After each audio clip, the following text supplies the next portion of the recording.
အားလုံးပဲမင်္ဂလာပါမြင့်မို့ electronic ကကြိုဆိုပါရခင်ဗျအခုကျွန်တော်တို့စီကို Mydia ကနေပြီးတော့ကျွန်တော်တို့ပစ္စည်းတွေရောက်တယ်ဘာပစ္စည်းလဲဆိုလို့ရှိရင်ကျွန်တော်တို့ microwave oven ဝင်တယ်ပြီးရင် electric oven ဝင်တယ်ပေါ့နော်ဆိုတော့ဒီ microwave oven နဲ့ electric oven စုစုပေါင်း model 5မျိုးကျွန်တော်တို့စီကိုဝင်ရောက်လာတယ်ဆိုတော့ဒီ microwave oven ကဘာတွေသုံးလို့ရတယ် electric oven ကဘာတွေသုံးလို့ရတယ်ဆိုတော့ကျွန်တော်တစ်လုံးချင်းစီဖွင့်ဖောက်ပြီးတော့ပစ္စည်းတွေကလည်းဘာပစ္စည်းတွေပါတယ်ဘယ်လိုတွေသုံးရမယ်ဆိုတာကိုကျွန်တော်တစ်ခုချင်းစီပြပေးသွားမှာဖြစ်ပါတယ်ခင်ဗျာမိတ်ဆွေတို့ကြည့်ရှုပေးပါအောင်နော်ပထမဦးဆုံးကျွန်တော်ကဒီ Mydia brand ရဲ့ toaster oven 1000 liter ကိုကျွန်တော်မိတ်ဆက်ပေးမယ်ဒီ1000 liter မှာအထက်မှာဘာတွေပါသလဲ toaster oven ဆိုတာဘာတွေသုံးလို့ရတာလဲပေါ့နော်ဆိုတော့ကျွန်တော်ဒါလေးပြပြပေးမယ် toaster oven ဆိုတာကတော့ကျွန်တော်တို့กินမယ်ဖုတ်မယ်ပေါ့နော်ဒါတွေသုံးလို့ရမယ်ဟင်းနှွေးလို့တော့မရဘူးသူကအပေါ်မီအောက်မီနဲ့กินမယ်ဖုတ်မယ်မုတ်ဖုတ်မယ်စသည်ဖြင့်ပီဇာဖုတ်မယ်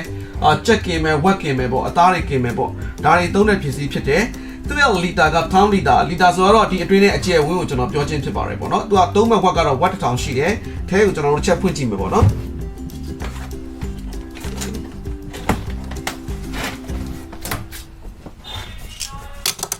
သူရဲ့ဈေးနှုန်းက25,500ရှိပါတယ်သူရဲ့ဈေးနှုန်းက25,500ရှိပါတယ်ခင်ဗျာ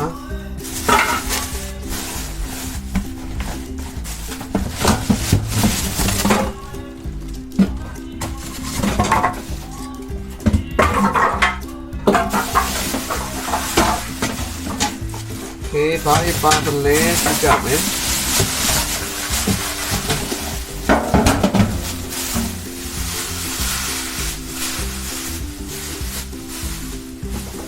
ပါဝါချိုအတွင်းထဲကိုကြည့်တဲ့အချိန်မှာအတွင်းထဲမှာကျွန်တော်တို့ဒါသူကအပေါ်မီအောက်မီနဲ့ကျွန်တော်တို့ကင်မာဖုတ်မှာဖြစ်တယ်ပေါ့နော်အပေါ်မီအောက်မီနဲ့ပီဇာဖုတ်မယ်ဆိုရင်လည်းအပေါ်မီအောက်မီနဲ့ပေါ့နော်ဆိုတော့အဲ့ဒါတွေလုပ်ဖို့အတွက်ကိုသူ့မှာဘာပါလာတယ်လဲဆိုရင်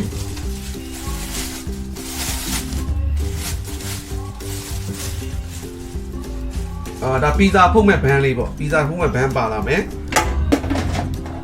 ဆိုတော့ဒီမှာအန်ဒိုလေးနဲ့ရှိတယ်အန်ဒိုလေးနဲ့ထိုးထည့်မယ်အန်ဒိုလေးနဲ့ထိုးထည့်မယ်ဒါကกินမယ်ဆိုလို့ရှိရင်ဒီဘက်မှာအသားတွေတင်ပြီးกินရမှာဖြစ်တယ်နော်အန်ဒိုလေးနဲ့အလွယ်တကူထိုးလိုက်အောင်မယ်กินတဲ့ခါကျလို့ရှိရင်ခုနဒီအောက်ကနေပြီးတော့ခုနပီဇာဖုတ်တဲ့ဘန်းကကျွန်တော်တို့ဒီအောက်ကနေပြီးတော့သူကစီတွေပါနေလို့သူကထိန်းထားပြီးမှာပေါ့နော်စီဒီပါတွေလည်းခံတဲ့သဘောမျိုးပေါ့ဆိုတော့ဒီလိုပစ္စည်းပါလာတယ်လီတာကကျတော့10 လီတာဖြစ်တယ်ဒီဟာရဲ့အကျယ်အဝန်းလေးတစ်ချက်တိုင်းပြပေးမယ်သူကပေလက်မဘယ်လောက်ရှိသလဲဆိုတာပေါ့နော်မျက်နှာစာလက်မက14လက်မခွဲရှိပါတယ်ဒါ14လက်မခွဲရှိရဲ့အမြင့်ကကျွန်တော်တို့8လက်မကျော်လောက်ရှိတယ်ပေါ့နော်အမြင့်8လက်မကျော်ရှိရဲ့အရှင်းနဲ့အနောက်နဲ့အရှင်းနဲ့ကကျတော့ကျွန်တော်တို့6လက်မရှိပါတယ်ခင်ဗျာ6လက်မရှိတယ်မျက်နှာပွင့်က14လက်မအမြင့်က8လက်မရှင်းတဲ့နောက်နဲ့က6လက်မရှိပါတယ်ဆိုတော့ဒီဘက်ဘေးမှာ temperature ချိန်တာတွေကိုကျွန်တော်တို့ကြည့်မယ်ဒါကြတော့ကျွန်တော်တို့ဒီမီးသုံးတဲ့အခါမှာဒါကိုလှည့်လိုက်ရင်ဒါအောက်မီးတစ်ခုတည်းအလုပ်လုပ်မှာဖြစ်တယ်ဒီမှာသင်္ကေတပြထားတယ်ဒီဘက်ကိုလှည့်မယ်ဆိုရင်အပေါ်မီးတစ်ခုတည်းအလုပ်လုပ်မှာဖြစ်တယ်ဒီဘက်ကိုလှည့်မယ်ဆိုရင်အပေါ်မီးရောအောက်မီးရောကျွန်တော်တို့ညှပ်ပြီးတော့အလုပ်လုပ်မှာဖြစ်တယ်ဒီမှာကျတော့ကျွန်တော်တို့သူ့ရဲ့ timer ကိုကျွန်တော်တို့ပေးထားတယ်10 မိနစ်15မိနစ်စသည်ဖြင့်ပေါ့ဒီမှာ15 မိနစ်ထိသူကအသုံးပြုလို့ရတယ်ဆိုတော့15မိနစ်နဲ့ကိုကသုံးနေတဲ့အချိန်မှာလည်းမကြက်သေးဘူးဆိုလို့ရှိရင်တော့နောက်တစ်ခါထပ်ပြီးပေါ့နော်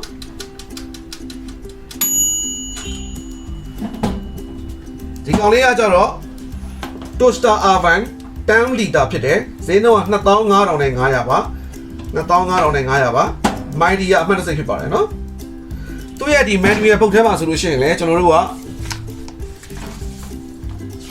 သူ့ရဲ့ function တွေအားလုံးကိုဒီမှာ manual ပုံထဲမှာကျွန်တော်တို့အသေးသေးရေးပြထားတာကိုလည်းကျွန်တော်တို့တွေ့ရပါတယ်ပေါ့နော်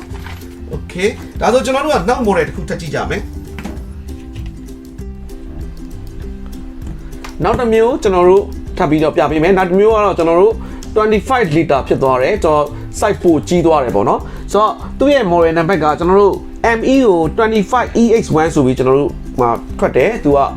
ဆိုတော့သူ့မှာတဲ့ပေါင်မုတ်မီးကင်မယ်ဆိုရင်6ချက်ထိတခါတည်းကင်လို့ရတာတွေ့ရတယ်မိသားစု6ယောက်စာပေါ့ဗျာ 12လက်မပီဇာဆိုရင်လည်းသူကတစ်ခါတည်းဖုတ်လို့ရတာတွေ့ရတယ်ခုနကျွန်တော်10လီတာမှာတော့12လက်မပီဇာဖုတ်လို့မရပါဘူး6လက်မ8လက်မအဲ့လောက်ပဲဖုတ်လို့ရပါမယ်ဆိုတော့ဒီကလေးကိုလည်းကျွန်တော်တို့ဖောက်ကြည့်ကြမယ်နော်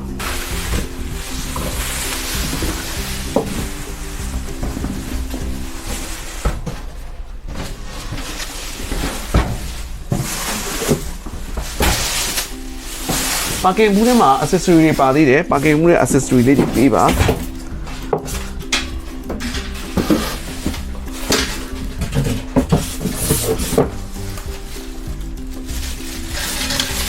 ဒါအကင်ပန်းနေ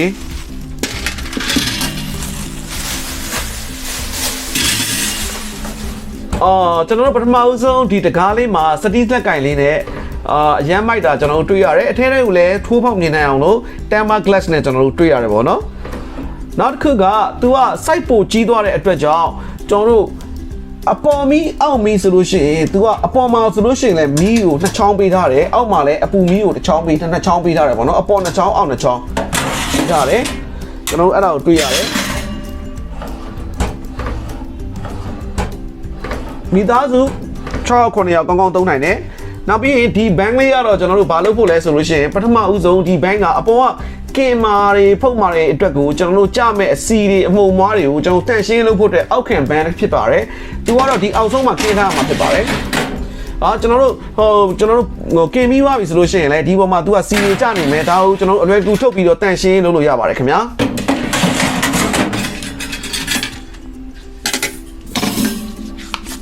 မုတ်ဖို့ပူတင်းတို့ဟာလားရွှေကြီးတို့ဒါတွေဖုတ်ဖို့တက်ကိုကျွန်တော်တို့ကဒါဖုတ်မဲ့ဘန်းလေးတစ်ပန်းတက်တူဘန်းတစ်ပန်းပါလာတာတွေ့ရတယ်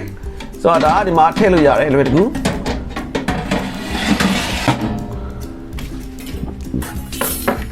ကင်ဘိုးတွေစတီးစင်စတန်ခုပါလာတာတွေ့ရတယ်ရန်နီကလည်း1 year ပါတယ်ခုနကကျွန်တော်တို့အရှင်းမှာပြသွားတဲ့ Toaster Oven လေးတွေမှာလည်းအကုန်လုံးမှာ1 year စီ Randy ပါပါတယ်ခင်ဗျာသူ့ရဲ့ manual book မှာဆိုလို့ရှိရင်လည်းကျွန်တော်မြန်မာလူတွေအလွယ်တကူဖြစ်အောင်ရေးပေးထားတာကျွန်တော်တို့တွေ့ရပါတယ်ဒါအခုမှစသုံးမဲ့တွေအတွက်လည်းအဆင်ပြေဖို့အတွက်ကိုသူကရေးပေးထားဖြစ်ပါတယ်ဥပမာသတိပြုရန်နေပါတယ်အချက်တွေလည်းဒီမှာရေးပေးထားတာကျွန်တော်တို့တွေ့ရပါတယ်เนาะပစ္စည်းတစ်ခုဝယ်မယ်ဆိုတော့ဒီ manual book လေးကိုတေချာဖတ်ပေးပါခင်ဗျာကျွန်တော်လည်းပို့ပြီးနားလည်အောင်ရှင်းပြခြင်းဖြစ်ပါတယ်ခင်ဗျာဒါလေးကတော့ကျွန်တော်တို့ဒါမီးညက်သဘောပေါ့နော်ဒီမှာမုတ်ဖုတ်တဲ့ဘိုင်းကိုကျွန်တော်တို့ပူနေရဆိုရင်ဒီလိုလေးအလွယ်တကူကျွန်တော်တို့ဆွဲထုတ်လို့ရပါတယ်ပူတင်းဖုတ်တာတွေပေါင်မုံဖုတ်တာတွေစသည်ဖြင့်ပေါ့နော်အမျိုးမျိုးဒီပေါ်တော့အကေစတန်မှာတော့ကျွန်တော်တို့ကြိုက်တဲ့အသားငါးတွေထည့်กินလို့ရပါတယ်ငါးခဲပက်အသားစသည်ဖြင့်ပေါ့နော်ကြိုက်တာกินလို့ရပါတယ်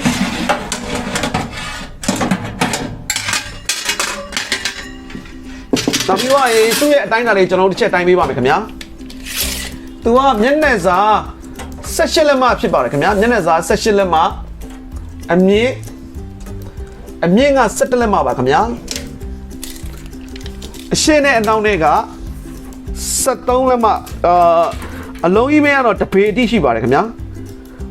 တပေအထိရှိပါတယ်17လက်မsorry ကျွန်တော်တို့73လက်မရှိပါတယ်ခင်ဗျာ73လက်မရှိပါတယ်เนาะ73လက်မရှိပါတယ်အဲ့တော့ဒီဘက်ကဟာကိုလည်းကျွန်တော်တို့ကြည့်ကြအောင်ဒီဟာဆိုလို့ရှိရင်ကျွန်တော်တို့ဒီအပူချိန် centigrade ကိုလည်းကျွန်တော်တို့80ကနေပြီးတော့230ဒီကျွန်တော်တို့အသုံးပြုလို့ရတာကိုကျွန်တော်တို့တွေ့ရတယ်ဒါ glow သလိုကိုအပူချိန်ကိုပေးအောင်ပါပဲခင်ဗျာနောက်တစ်ခုကတော့ fashion ကတော့ကျွန်တော်တို့အောင်မီးတစ်ခုရဲ့သုံးကျင်သလားအပေါ်မီးတစ်ခုပဲသုံးကျင်သလားတို့ဒီမဟုတ်အပေါ်မီးရောအောက်မီးရောသုံးကျင်လား selection ရွေးလို့ရတာပါတယ်ဒီဘက်ကိုသွားရင်တော့ power ပိတ်တာဖြစ်ပါတယ်ဒီဘက်ကကျွန်တော်အောက်ဆုံးလုံးကတော့ကျွန်တော်တို့တိုင်ပါပေါ့နော်ဆိုပါစို့ကျွန်တော်တို့ကဒီ80 centigrade နဲ့ကိုအပေါ်မီးအောက်မီးကိုဘယ်နှစ်မိနစ်လောက်ချင်သလဲစသည်ဖြင့်ပေါ့နော်10မိနစ်ကနေပြီးတော့မိနစ်60တိပါပါတယ်မိမိချက်နဲ့တက်ရကိုရွေးချယ်လို့ရပါတယ်အဲ့တော့ဒီ toaster oven လေးကိုကျွန်တော်တို့ Midea တစ်စိတ်ဖြစ်တယ်အာမခံတစ်နှစ်ပါမယ်ဒီ toaster oven ရဲ့ဈေးနှုန်းကတော့ယနေ့ပေါက်ဈေး9200ဖြစ်ပါတယ်9200ပါခင်ဗျာ9200မှာတကယ်လို့မိတ်ဆွေတို့ကြိုက်နေတတ်တယ်ဆိုလို့ရှိရင်အခုကျွန်တော်ဗီဒီယိုလေးမှာပဲမိတ်ဆွေတို့ကြိုက်နေတတ်တဲ့ model ကဓာတ်ပုံကို screenshot လေးရိုက်ပြီးကျွန်တော်တို့ချက်ပေါက်မှာလာမေးလို့ရပါတယ်ခင်ဗျာရန်ကုန်မြို့နေရာနှံ့ပြကျွန်တော်တို့ပို့ပေးပါတယ်နေတွေကိုလည်းပို့ပေးပါတယ်နေတွေကတော့ငွေကြိုထွဲပြီးပို့ပေးရပါတယ်နော်ဆိုတော့ဒီဟာပြီးသွားရင်ကျွန်တော်သူ့ထက်ကြီးတဲ့ site ကိုထပ်ပြပေးမယ်လိုက်ကြည့်ပေးပါအောင်ခင်ဗျာယခုတစ်မျိုးကကျွန်တော်တို့32လီတာဆိုတော့ site ကတော်တော်ကြီးလာတာကျွန်တော်တို့တွေ့ရတယ် ဆိုတော့ site တော့ကြီးလာတယ်ဆိုတဲ့အခါကျတော့ तू ကပေါင်မုတ်ကိုဒီလိုဖြန့်ခင်းပြီးခင်းမယ်ဆိုရင်တော့ तू ကဒီမှာ6ခုရတယ်လို့ပြောထားတယ်ဆိုတော့တော်တော်ကြီးတယ်ပေါ့နော်ဆိုတော့ခုနကပီဇာကတော့12လက်မပီဇာဒီဖုတ်လို့ရတယ်5-in-1 function ဆိုတဲ့အခါကျတော့ဒီမှာကျွန်တော်တို့ check in တာတွေပါလာတယ်ပေါ့နော် तू ကတော့ဆိုတော့ဒီဟာလေးကိုကျွန်တော်ဖွင့်ကြည့်မယ်ဆိုတော့ဒီကောင်32လီတာရဲ့ထွက်တဲ့ model number က MEO 32A-Z15 နဲ့ထွက်ပါတယ်ဆိုတော့ my dear ဆိုတော့ဒီဟာလေးလည်းကျွန်တော်ဖွင့်ကြည့်မယ်သူ parking ကတော်တော်ကြီးတယ်ခင်ဗျသူ parking နေ18လက်မပတ်လည်လောက်ရှိတယ် parking တစ်ခုတည်းနေဟိုအကုန်လုံး18လက်မပတ်လည်လောက်ရှိတယ်ဆိုတော့တော်တော်ကြီးတဲ့အထက်မှာပါတယ်ဆိုတော့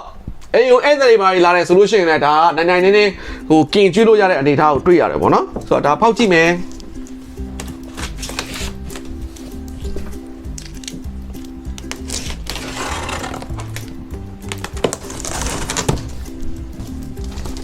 သိကြတယ်ချက်ကင်တဲ့ဟာတွေပါလာပြီ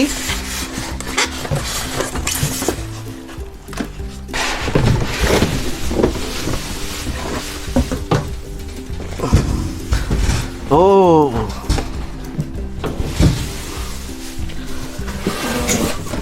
အလုံးတော်တော်ကြီးတာတွေ့ရတယ်ကျွန်တော်အရင်လေးလက်မလေးရင်တိုင်းပေးမယ်အမြင့်က73လက်မရှိပါတယ်မျက်နှာပွင့်ကကျွန်တော်တို့လက်မ20 19လက်မခွဲပေါ့မျက်နှာပွင့်ကအရှိနောက်က12လက်မပါ12လက်မခွဲပေါ့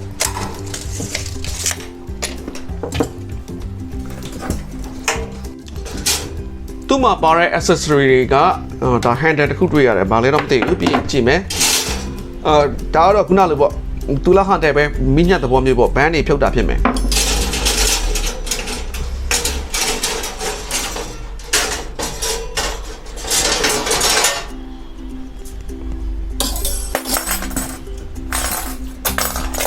ချက်တစုထိုးဖို့အတွက် frame ကြောင်းချက်ကိုကျွန်တော်တို့တစုထိုးပြီးတော့ခင်မှာပေါ့နော် frame ကြောင်းဒါအကင်စတန်ဒီအကင်စတန်တွေပါတယ်ဆိုလို့ရှိရင်လည်းခုနရှေ့ကကျွန်တော်တို့လီတာသေးတဲ့ဟာတွေထက်ကို तू ကအလုံးတွေပိုတုတ်လာတာတွေ့ရတယ်နော်စတီးလုံးကြီးအကြီးကြီးဖြစ်လာတာတွေ့ရပါတယ်တက်ထုဘန်ခုနမုတ်ဖို့ဖြစ်တယ်ခုနဟိုနေမော့ရွှေကြီးတို့စနေမကင်းတို့စသည်ဖြင့်ဒါအပေါ်မီအောက်မီဖုတ်ဖို့အတွက်ကိုကျွန်တော်မုတ်ဖို့ဘန်တစ်ဘန်တက်ထုဘန်တစ်ဘန်ပါလာတာတွေ့ရတယ်အောက်မှာလည်းခုနလိုပေါ့အလွယ်တကူကျွန်တော်တို့တန်ရှင်းလုပ်ဖို့အတွက်ကိုသူကတတ်ထုပြားတစ်ပြားထည့်ပေးထားတယ်ကျွန်တော်တို့စီတွေကြတာတွေဟိုတူးတဲ့ပုံစံမျိုးတွေကြတာဆိုလို့ရှိရင်လည်းဒီဘန်းကိုဖြုတ်ပြီးတော့အလွယ်တကူဆေးကြောတန့်စင်လို့ရပါတယ်ဒီမှာထူးခြားတာကတော့ကြက်ကောင်လုံးကင်တဲ့ကိစ္စဖြစ်ပါတယ်ခင်ဗျာကြက်ကောင်လုံးကင်တာကခုနကျွန်တော်တွေးပြီးသူကကြက်ကိုဒီမှာတစုထိုးမယ်တစုထိုးပြီးသွားလို့ရှိရင်ကြက်ကိုဒီကနေမှပြန်ထိုးမယ်ပေါ့နော် level ပြန်ယူမယ်ယူပြီးနှက်ချက်မယ်ဒီဘက်ကလည်းကြက်ကိုပြန်ထိုးမယ်ထိုးပြီးတော့နှက်ချက်မယ်နှက်ချက်ပြီးတော့ तू ကအလွယ်ကူကြက်ကောင်လုံးကိုခေါ်သွားပါခေါ်သွားပြီးတော့ကျွန်တော်တို့ကဒီမှာ point လေးပေးထားပါတယ်ခင်ဗျာ point လေးတွေကိုထည့်မယ်လွယ်ကူပါတယ်ဒါဆိုလို့ရှိရင်ကျွန်တော်တို့အခုဒီမှာကြက်ကောင်လုံးကင်တဲ့ function map ကိုရွှေ့လိုက်တာ ਨੇ ကျွန်တော်တို့ဒီဥစ္စာကအပေါ်မီအောက်မီဖွင့်ပြီးသားဖြစ်ပြီးတော့ကြက်တွေဘဲတွေဆိုရင်လဲနေမှာဖြစ်ပါတယ်ဆိုတော့ဒါကတော့မိမိအသုံးပြုရင်ပြုရင်လည်းဘယ်နှမိနစ်ဘယ်လောက် temperature မှာထားမယ်ဆိုတော့မိတ်ဆွေတို့စိတ်တိုင်းကြအသုံးပြုလို့ရပါတယ်ဒါဆိုရင်ခုနလိုပေါ့ဒီခုန handle တစ်ခုတွေ့တယ်ဒီ handle ကတော့အားလုံးကင်ပြီးရတဲ့အချိန်ကြောက်ရှင်ဒီကြက်ကင်ထားတဲ့ stand ကိုဖြုတ်ဖို့အတွက် handle ဖြစ်ပါတယ်ဒါလေးကိုမှပြီးတော့သူကအလွယ်ကူဆွဲဖြုတ်လိုက်မှာဖြစ်ပါတယ်ဒီလိုမှပြီးတော့အလွယ်တကူပဲဒီလိုမျိုးတွားဒီလိုမျိုးဒါခုနကြက်မရှိလို့ပေါ့နော်ကြက်ရှိလို့ရှင်တော့အလွယ်တကူပါလာမှာဖြစ်ပါတယ်ဒါဖြုတ်မဲ့ handle လေးပါခုနစင်နေရတော့ဒီမှာသူ့မှာ line တွေ၄ line လောက်ပေးထားတာတွေ့ရတယ်ကြိုက်တာထည့်လို့ရတယ်အကင်မန်းတွေထည့်မယ်စသည်ဖြင့်ဒီမှာကြိုက်တဲ့နေရာတွေမှာကျွန်တော်တို့ထည့်လို့ရတာတွေ့ရပါတယ်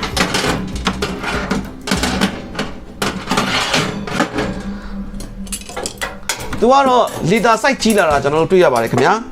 ဈေးနှုန်းကတော့ဒီမျိုးစားကိုယူမယ်ဆိုလို့ရှိရင်ဈေးနှုန်းက6,500ဖြစ်ပါတယ်ယင်းနေ့ပေါက်ဈေး6,500ပါခင်ဗျာသူကတော့ခုနလိုမျိုးပဲ centigrade ချိန်တာတွေပါလာမယ်ဒါပေမဲ့ fashion ကကြတော့သူက9မျိုးပါလာတာတွေ့ပါတယ်ချက်ကင်တာတွေပါလာတာဖြစ်တဲ့အတွက်ကြောင့်ပြီးသွားရင် timer တွေပါလာတာတွေ့ရမယ် ဒီ steel လက်ကင်နေဖြစ်သွားမယ်ဆိုတဲ့အခါကျတော့အာမကန်လည်း1 year ပါမယ်အဲ့တော့မိတ်ဆွေတို့ကျန်တဲ့ဥစ္စာကိုဒီဗီဒီယိုကြည့်ရင်ကျန်တဲ့ model ကို screenshot ရိုက်ပြီးကျွန်တော်တို့ CV မှာလာ join လို့ရပါတယ်ခင်ဗျာဟုတ်ကဲ့ဒါဆိုလို့ရှိရင်ကျွန်တော်တို့ကဒီ Mighty ထွက်တဲ့ toaster oven လို့လည်းခေါ်တယ်ကျွန်တော်တို့ချို့တွေက electric oven လို့လည်းခေါ်ပါတယ်အခုကျွန်တော်အရှင်းမှာပြသွားတဲ့ခါနဲ့ဒါနဲ့ဆိုရင် toaster oven စုစုပေါင်း3မျိုးပါခင်ဗျာလီတာကတော့10လီတာရယ်25လီတာရယ်ဒီကောင်ဆိုရင်32လီတာရယ်ဖြစ်ပါတယ်ခင်ဗျာ32လီတာတော့6000ခွဲပါခင်ဗျာခုန25လီတာတော့9200ပါ10လီတာတော့25500ပါခင်ဗျာဆိုတော့ကျွန်တော်တို့နောက်တစ်ခုဆက်ကြည့်ကြမယ်ခင်ဗျာနောက်တစ်မျိုးကတော့ကျွန်တော်တို့ကခုနရှေ့ရပြသွားတဲ့3မျိုးကတော့ toaster oven လို့ခေါ်တယ် toaster oven ဆိုတော့ကျွန်တော်တို့ရှေ့မှာကတော့ကျွန်တော်တို့ဖုတ်တာတွေကင်တာတွေပေါ့နော်အခုဥစ္စာတော့ microwave oven ဖြစ်သွားမယ်သူကတော့နှွေးမယ်ပြီးရင်ဟင်းတွေလုံးချက်မယ်ပေါ့နော်သူကတော့ microwave ဖြစ်သွားမယ်သူကတော့ oven microwave ဖြစ်သွားတယ် microwave oven သူကတော့20 လီတာဖြစ်တယ်ပေါ့နော်20 လီတာကိုသူ့ရဲ့ model number က 208M1 နဲ့ထွက်ပါတယ်ခင်ဗျာဒါလေးကိုလည်းကျွန်တော်တို့တစ်ချက်ဖွင့်ကြည့်ကြမယ်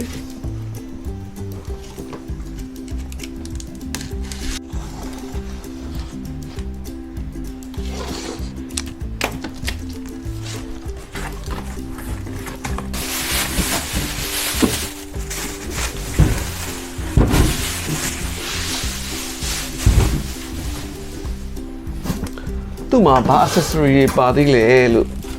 ကင်ဘူးထဲမှာ microwave oven ကတော့ကျွန်တော်တို့ဒီအတွင်းထဲကိုမြင်ရတဲ့ပုံစံကိုမပြထားဘူးအဖွင့်ပိတ်ကတော့ဒီခလုတ်လေးဖြစ်တယ် okay တဲမှာ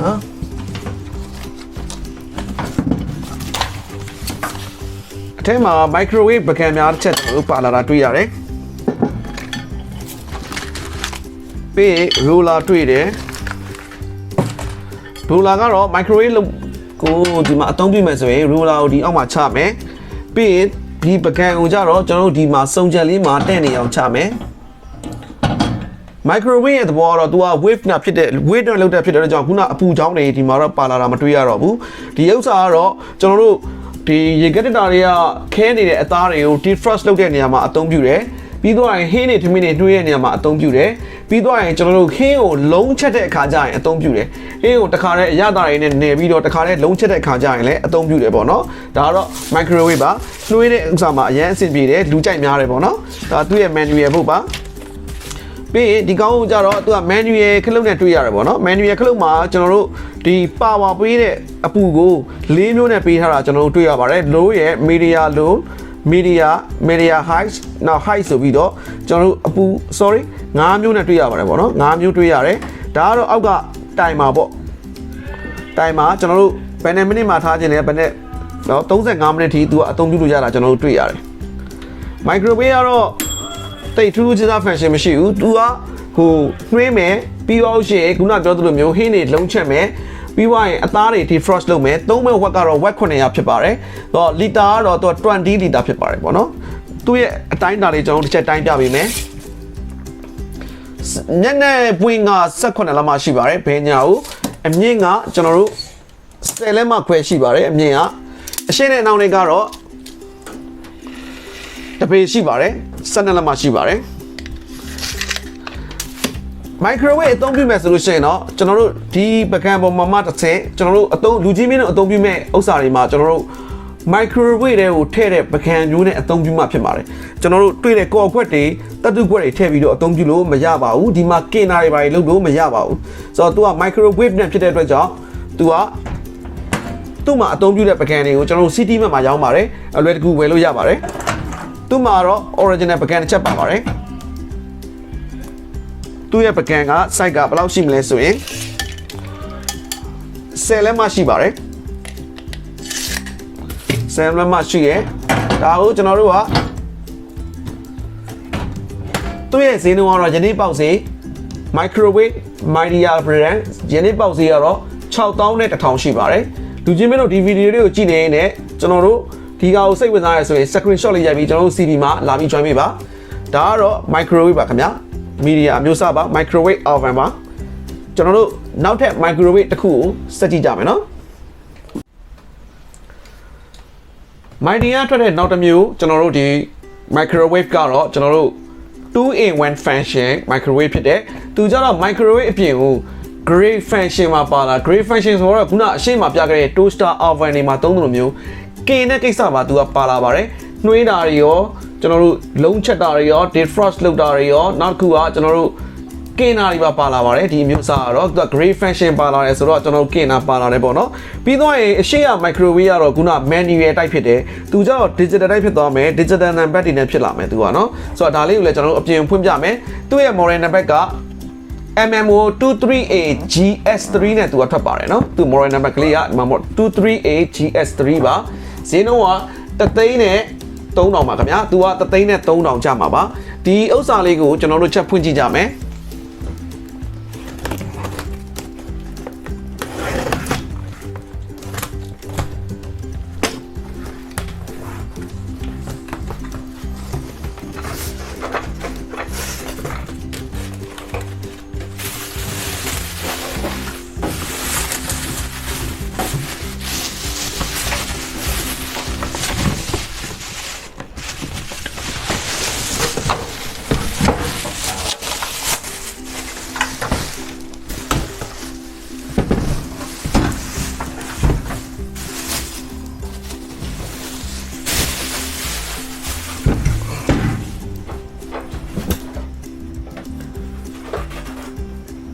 သူကလီတာကကျွန်တော်တို့23လီတာဖြစ်ပြီးတော့အသုံးပြုမဲ့ဝက်ကဝက်800ဖြစ်လာပါမယ်ခင်ဗျဝက်800ဖြစ်လာမယ်23လီတာပါပြီးသွားရင်ဒီမှာ microwave ပကံတစ်ချက်သူ့ပကံကတော့လည်းစိုက်ကြည့်လာတာတွေ့ရတယ်သူကြတော့17လက်မှ10လက်မှခွဲလောက်ဖြစ်သွားမယ်ခင်ဗျခုနပထမဟာတဲ့စိုက်နေနဲ့ပူကြည့်လာမယ်တွင်းလေးကိုဖွင့်မယ်ဒါသူ့ရဲ့ manual ဘုတ်ပါ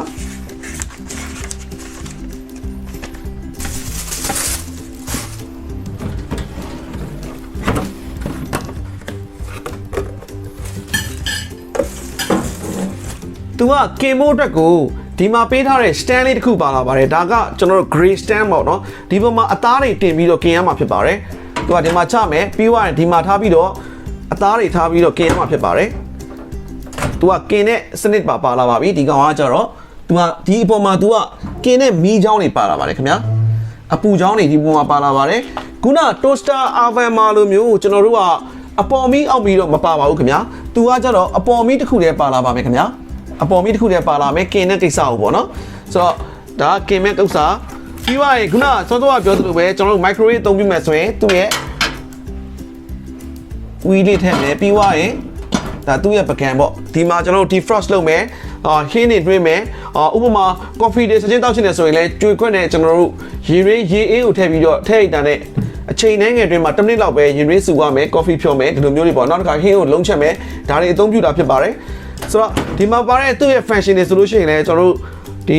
gray လုပ်မယ်ဆိုလို့ရှိရင်လည်း gray ကလစ်ကိုတန်းထိလိုက်အောင်ပဲဖြစ်ပါတယ်ဥပမာအာလူနဲ့ပတ်သက်တာတွေချက်မယ်ဆိုလို့ရှိရင်လည်းအာလူတန်းထိလိုက်အောင်ပဲသူကဒီမှာတီးတန်လေးတွေခွဲပေးထားတာကျွန်တော်တို့တွေ့ရတယ်အသုံးပြုတာပို့ပြီး regular တာကိုကျွန်တော်တို့တွေ့ရပါတယ်တိုင်မာပေးမယ်ဆိုလို့ရှိရင်လည်း15မိနစ်လားစသည်ဖြင့်ကိုကြိုက်တဲ့တရားကိုပေးလို့ရတာကျွန်တော်တို့တွေ့ရတယ်ပေါ့နော်သူ့ရဲ့မျက်နှာပွင့်တိုင်းလေးကျွန်တော်တို့ချက်တိုင်းကြည့်မယ်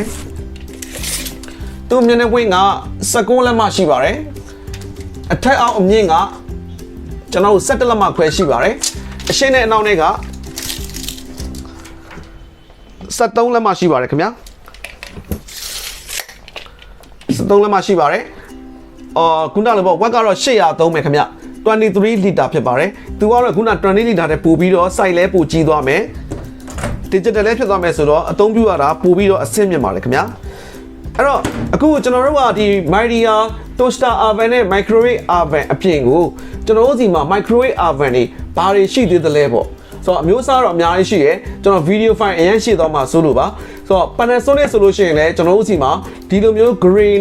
ပါတာရယ်ကျွန်တော် inverter ဖြစ်တာဆိုတော့ Panasonic ဆိုရင်လည်း model 2မျိုးရှိပါတယ်Panasonic ဥစ္စာကိုလည်း model 2မျိုးရှိရယ်နောက်တစ်ခုကကျွန်တော်တို့ Hitachi ရှိမယ်နောက်တစ်ခုကကျွန်တော်တို့ Bico အမျိုးအစားတွေကရှိမယ်နောက်တစ်ခုက Electrolux ဆိုတဲ့အမျိုးအစားတွေကရှိပါမယ်ဆိုတော့ဒီအမျိုးအစားတွေအများစွာရှိပါတယ်ကျွန်တော်တို့စီမှာအသေးသေးသိနေတယ်ဆိုလို့ရှိရင်တော့ကျွန်တော်တို့ရဲ့ချက်ပေါက်မှာလာပြီးတော့အသေးသေးမင်းမြန်လို့ရပါတယ်ကျွန်တော်တို့တည်ချက်ပြောပြပေးပါမယ်ခင်ဗျာအခု video file လေးကတော့အကုန်လုံးလိုက်ကြမယ်ဆိုရင်ကျွန်တော်တို့ video file တအားရှည်သွားမှာလဲဆိုလို့ပါအခု video လေးကိုပြီးဆုံးအောင်ကြည့်ပြီးလို့လဲကျွန်တော်တို့ကျေးဇူးတင်တယ်အခုကျွန်တော်ပြတဲ့ဒီ ဒီ23 liter microwave Mydia မျိုးစားကတော့ဈေးနှုန်းက3,300ပါခင်ဗျာကျွန်တော်တို့ screenshot လေးရိုက်ပြီးတော့ကျွန်တော်တို့ CB မှာလာပြီးတော့မေးမြန်းလို့လည်းရပါတယ်ရန်ကုန်မြို့နယ်မြန်မာပြည်အနှံ့ကိုလည်းကျွန်တော်တို့ပို့ဆောင်ပေးပါတယ်ခင်ဗျာနေဆိုလို့ရှိရင်လည်းကျွန်တော်တို့တက်ဆိုင်ရာကားဂိတ်တွေကမှတစ်စစ်ချပေးပါတယ်ဆိုတော့အခုကာလမှာတော့ကားဂိတ်မထွက်တဲ့ဟာဆိုလို့ရှိရင်တော့ကျွန်တော်တို့ပို့လို့ရမှာမဟုတ်ပါဘူးရန်ကုန်မြို့တွင်း downtown area တွေဆိုလို့ရှိရင်တော့ကျွန်တော်တို့အကုန်လုံးပို့ပေးပါတယ်ရန်ကုန်မြို့တွင်းအားလုံးပို့ပေးပါတယ်ခင်ဗျာဟော delivery ကတော့အနည်းငယ်ကြားတင်နိုင်ပါတယ်ခင်ဗျာအားလုံးကိုဗီဒီယိုလေးပြီးဆုံးအောင်ကြည့်လို့ကျေးဇူးအထူးတင်ပါတယ်